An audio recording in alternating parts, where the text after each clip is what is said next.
Walang lockdown na mangyayari. Yan ang sagot ng Department of Health sa harap ng pangamba ng publiko sa pagkalat ngayon ng monkeypox. Ipinahayag ito eksaktong isang linggo matapos kumpirmahin ng ahensya ang pagkakatuklas ng unang aktibong kaso sa bansa mula nang ideklara muli ng World Health Organization ng virus bilang isang public health emergency of international concern.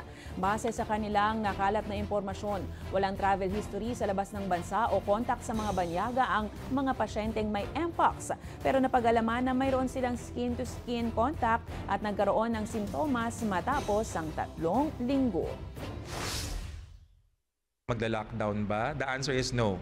Iba kasi yung mode of transmission. Alam natin kung paano at equipped tayo. We are more well equipped right now for mpox compared to at the time when COVID-19 hit us. We really do think this is a community transmission, pero ang mahalagang punto dito is clade 2. Yung clade 2 talaga, sabihin na natin yung tira na nung July 2022 unang nakita.